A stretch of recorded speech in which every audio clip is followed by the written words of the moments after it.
The Nokia G20 announced in April has debuted in the US. It's priced at $199 and comes in a single 4GB/128GB memory configuration with two color options, Night and Glacier. You can buy one starting July 1st through the company's official website.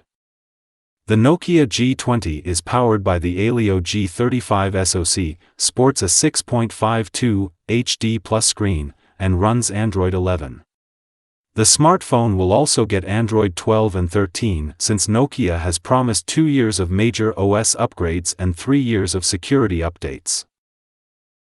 The G20's camera department consists of a total of 5 cameras, an 8MP selfie unit inside the notch, with the 48MP primary camera on the rear joined by 5MP ultra-wide, 2MP macro, and 2MP depth units.